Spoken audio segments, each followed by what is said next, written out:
மாஸ்டருக்கு வணக்கம். அனைத்து சகோதர சகோதரிகளுக்கும் அன்பான வணக்கங்கள்.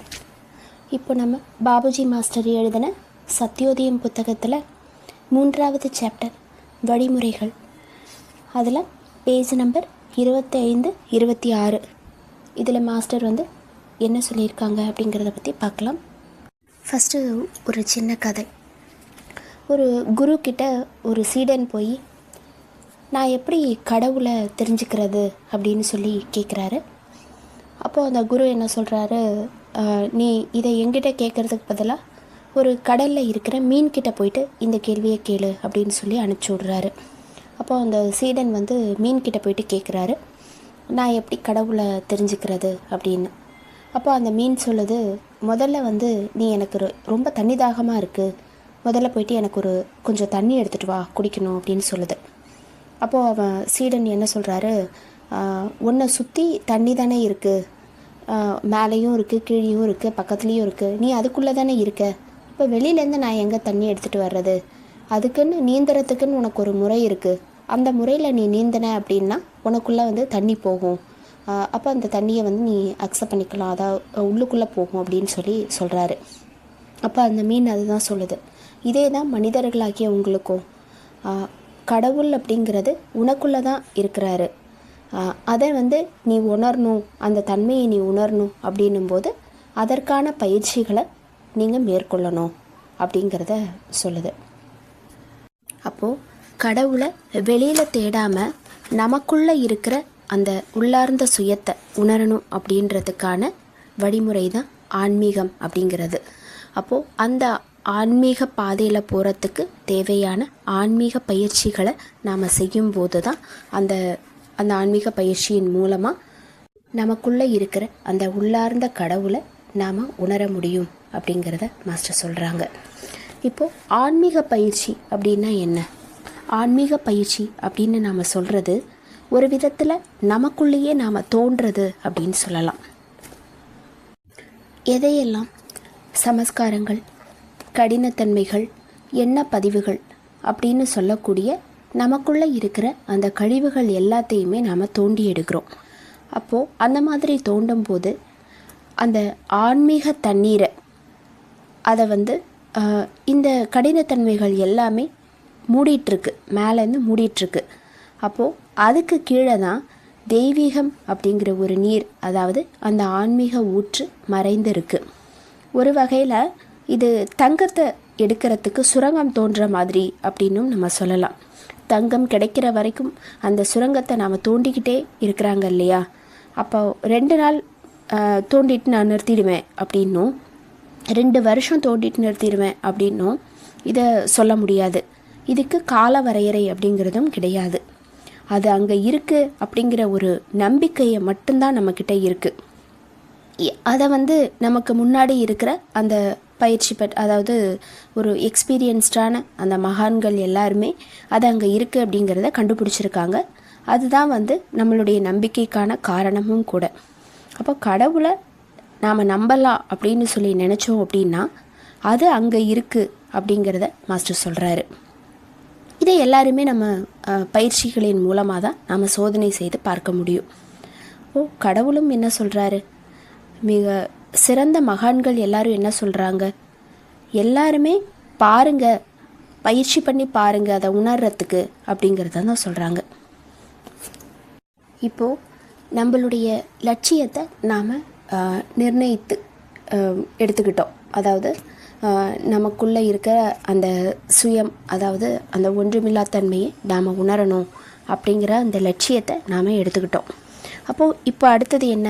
அந்த லட்சியத்தை அடையக்கூடிய அந்த வழிமுறை என்ன அப்படிங்கிற கேள்வி வருது. பழைய காலத்தில் ஞானிகள், போதகர்கள் எல்லாருமே இந்த விஷயங்களை பற்றி விரிவான விளக்கங்கள் எல்லாருமே கொடுத்துருக்காங்க. ஆனால் அவங்க எது இறுதி லட்சியம்னு சொல்லி அவங்க சொல்கிறாங்களோ, அவங்க எதை பரிந்துரைக்கிறார்களோ அதை அடைவதற்கு நிறைய பயிற்சிகளை அவங்க ஏற்படுத்தியிருக்காங்க. அப்போது அது ஒரு குறிப்பிட்ட அளவுக்கு தான் இருக்குது அப்படிங்கிறத மாஸ்டர் சொல்கிறாங்க. இப்போ அனந்தம் அப்படிங்கிறது ஒரு எல்லை இல்லாமல் போயிட்டுருக்கிற ஒரு விஷயம். கடவுள் அப்படின்னு சொல்லக்கூடிய அந்த நிர்ணயிக்க முடியாத பரம்பொருளை அந்த பரபிரம்மத்தை உணரணும் அப்படின்னா அந்த முழுமையான இன்மை நிலை அந்த இடத்துக்கு நம்மளை கூட்டிகிட்டு போகிற வழி எதுவோ அதைத்தான் நாம் மேற்கொள்ள வேண்டும் அப்படிங்கிறத மாஸ்டர் சொல்கிறாங்க. இப்போ கடவுளை பற்றி நாம் என்ன சொல்ல முடியும்? கடவுள் எல்லையற்றவர், வரையறைக்கு உட்பட்டவர் கிடையாது. வரையறைக்குட்பட்ட விஷயங்களை பற்றி மட்டும்தான் நாம் புத்தகங்களை படிக்க முடியும், எழுத முடியும். ஆனால் அனந்தம் அப்படிங்கிற அந்த விஷயத்தை பற்றி ஒரு வார்த்தை கூட நம்மளால் பேச முடியாது அப்படிங்கிறத சொல்கிறாங்க. இப்போ கடவுள்னா என்ன அப்படின்னு மாஸ்டர்கிட்டேயோ நம்ம இல்லைன்னா வேறு யாருக்கிட்டையாவது நம்ம கேட்குறோம் அப்படின்னும் போது அவராகவே இருக்கிறார் அப்படின்னு சொல்லி தான் எல்லாருமே பதில் சொல்கிறாங்க அப்படிங்கிறத மாஸ்டர் சொல்கிறாங்க. அதுக்கு மேலே விவரிக்கிறது அப்படிங்கிறது ஒரு குழந்தைத்தனமான விஷயம். ஏன்னா அவர் முழுமையான பரபிரம்மம், அதாவது முழுமையான இன்மை நிலை, பூஜ்ய நிலை. இப்போது நம்மளுடைய வாழ்க்கையின் லட்சியம் அப்படிங்கிறது இதுக்கு முன்னாடி இருக்கிற அத்தியாயத்தில் சொன்ன மாதிரி இறுதி நிலை, எல்லா செயல்பாடுகளையும் கடந்த இறுதி மையம், அதாவது பூஜ்யம். அப்போது அதுக்கு மிக மிக அருகில் உள்ள நிலை அப்படின்னு சொல்கிறாங்க. அப்போ அந்த மையம்தான் சிருஷ்டியினுடைய ஆதி மூல காரணம். அப்புறம் மகா பிரளயத்துக்கு அப்புறமா எல்லாருமே போகக்கூடிய இடமும் அதுதான். அப்போது அந்த நிலையை நாம் அடையணும் அப்படின்னா நாம்ளும் பூஜ்ஜியமாக ஆகணும் அப்படிங்கிறத சொல்கிறாங்க. அந்த மகா பிரளய காலத்தில் இயற்கையாகவே நாம் அந்த மையத்தை அடைவோம் அப்படிங்கிறதுல எந்த சந்தேகமும் இல்லை. இப்போ மகா பிரளயம் அப்படின்னா ஒரு பெரும் கலைப்பு அப்படின்னு சொல்லலாம். பிரபஞ்சத்தினுடைய கலைப்பு இல்லைன்னா அழிவு அப்படின்னு சொல்லலாம். இதுக்கு உதாரணத்திற்கு மகாபாரத யுத்தத்தை கூட நம்ம எடுத்துக்கலாம். அந்த காலகட்டத்தில் அதர்மம் தலை தூக்கி ஆடியது. அதாவது அதில் சுற்றி இருந்த மனிதர்கள் எல்லாருமே அதர்மத்தினுடைய வழியில் போயிட்டு இருந்தாங்க. யாருடைய மனதையும் மாற்றுறது அவதாரங்களினுடைய பணி இல்லை. அப்போது அவங்களுடைய மனது எல்லாமே அதர்மத்தின் பக்கம் போயிட்டு இருந்துச்சு. இப்போது அந்த காலகட்டத்தில் ஒரு பெரும் அழிவு அப்படிங்கிறது தேவைப்பட்டதுனால அந்த மகாபாரத யுத்தம் அப்படிங்கிறது நடந்தது. அப்போது இந்த மாதிரியான மகாபிரளய கால அந்த டைமில் இயற்கையாகவே நாம் எல்லாருமே மையத்தை அடைவோம் அப்படிங்கிறதுல எந்த சந்தேகமும் இல்லை. அப்போ அந்த மையத்தை சீக்கிரமாக அடைந்து கணக்கற்ற பிறவிகள் அப்படிங்கிற கஷ்டத்துலேருந்து நம்மளை காப்பாற்றிக்கிறதுக்காக தான் நாம் முயற்சி பண்ணிகிட்ருக்கோம் அப்படிங்கிறத மாஸ்டர் சொல்கிறாங்க. ஏன்னா இந்த பூமிங்கிறது கர்ம பூமி. நம்மளுடைய சமஸ்காரங்களை தீர்த்துக்கிறதுக்காக நமக்குள்ளே ஏற்படுத்திக்கிட்ட அந்த வினை பதிவுகளை தீர்த்துக்கிறதுக்காக தான் இந்த பூமிக்கு ஆன்மா வந்திருக்கு. அப்போது மேலும் மேலும் அந்த ஆன்மா கஷ்டப்படாமல் இருக்கணும், அந்த பிறவிகள் அப்படிங்கிற ஒரு கஷ்டத்தை அனுபவிக்காமல் இருக்கணும் அப்படின்னா நாம் உயிரோடு இருக்கும்போதே அந்த மையத்தை பற்றிய அந்த விழிப்புணர்வு நமக்கு கிடைக்கணும், அதை உணரணும். இப்போ அதுதான் நம்மளுடைய வாழ்க்கையின் லட்சியமாக எடுத்துக்கணும் அப்படிங்கிறத மாஸ்டர் சொல்கிறாங்க. இப்போது படைப்புகள் எல்லாமே தன்னுடைய ஆரம்ப நிலையை அடையிறதுக்கு எப்படி மகாபிரளயம் அப்படிங்கிறது அவசியமோ அதே மாதிரி அந்த இடத்த அடையிறதுக்கு நாமளும் நமக்குள்ள ஒரு பிரளயத்தை கொண்டு வரணும் அப்படிங்கிறத சொல்கிறாங்க. இப்போது உலகை வெல்வது யார் அப்படின்னு கேட்டால் மனதை வெல்பவரே அப்படின்னு சொல்கிறாங்க. நமக்குள்ள நாம் அமைதியை அடையணும் அப்படின்னு விரும்பினா நமக்குள்ள நாம் ஒரு போரை அறிவிக்க வேண்டும். எப்படி? நமக்குள்ளே இருக்கிற அந்த தீயவைகளுக்கு எதிரான போர். அப்போ அதுதான் நமக்குள்ள அந்த பிரளயத்தை கொண்டு வரணும் அப்படிங்கிறத சொல்கிறாங்க. அதாவது நம்மளுடைய வினைகளால் நாமளே உருவாக்கிக்கிட்ட எல்லாத்தையுமே முழுமையாக கரைத்து விடக்கூடிய அந்த நிலையை நாம் அடையணும். அதாவது நாம் நம்மளுடைய உடைமைகள் எல்லாத்துலேருந்தும் விடுபட்டு, உடைமைகள் அப்படின்னு சொல்லக்கூடியது பற்றற்ற நிலை அப்படிங்கிறத சொல்கிறாங்க. அந்த பற்றுதல்லேருந்து எல்லாத்துலேயும் நாம் விடுபட்டு சிருஷ்டி காலத்தில் எந்த நிர்வாண நிலையில், எப்படி அந்த தூய நிலையில், எந்த பதிவுகளுமே இல்லாத தூய நிலையில் நாம் இருந்தோமோ அந்த நிலையை நாம் அடையணும் அப்படிங்கிறத சொல்கிறாங்க. நம்மளுடைய உடைமைகள் எல்லாமே சமஸ்காரங்களினுடைய மூட்டை தான்.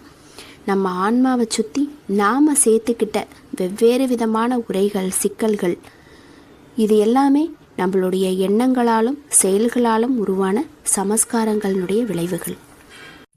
இப்போது உதாரணத்துக்கு ஒரு தேங்காயை நம்ம எடுத்துக்கலாம். மேலே ஓடோடு இருக்கிற அந்த தேங்காயை எடுத்துக்கலாம். இப்போ தேங்காய்க்கு வெளியில் ஒரு கெட்டியாக இயற்கையாக ஒரு பாதுகாப்பு உரையாக இருக்கிற அந்த மட்டை அப்படின்னு சொல்லக்கூடியது நம்மளுடைய உடலை குறிக்கிறது.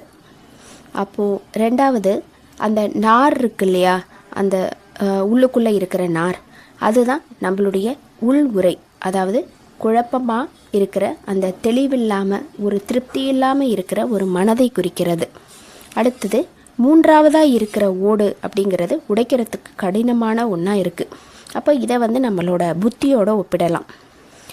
இந்த ஓடு உடைக்கப்பட்டதுக்கு அப்புறமா நமக்குள்ளே இருக்கிற நம்மளுடைய ஆன்மாவை தெய்வீகத்தை போலவே ஒரு வெண்மையான ஒரு தூய்மையான உண்ணக்கூடிய ஒரு பருப்பை நம்ம பார்க்குறோம். அப்போது அதுக்குள்ளே நாம் பார்க்கக்கூடிய அந்த சுவையான நீர் அப்படிங்கிறது நம்மளுடைய உள்ளத்துலேருந்து வெளிப்பட்ட ஒரு அன்புன்னு சொல்கிறாங்க. அப்போது இந்த மாதிரி நம்ம நம்மளுடைய சுய தடைகள் எல்லாத்தையுமே நம்ம உடைக்கும் போது நாம் யார் அப்படிங்கிறத நாம் புரிஞ்சுப்போம். அப்போது நீங்கள் இந்த ஆன்மா அல்லது தெய்வீகத்தை தவிர அது வேறு எதுவுமே கிடையாது. அப்போ அந்த ஆன்மாவை அடையணும் அப்படின்னா நம்மளுடைய உடல் மனம் புத்தி அப்படிங்கிற அந்த தடைகளை மனதால் நாம் தாண்டறதுக்கு தியானம் அப்படின்னு சொல்லக்கூடிய செயல்முறை ஒரு வழியாக இருக்குது அப்படிங்கிறத நாம் உணரணும் அப்படிங்கிறத சொல்கிறாங்க. மாஸ்டருக்கு நன்றி. அனைத்து சகோதர சகோதரிகளுக்கும் நன்றி.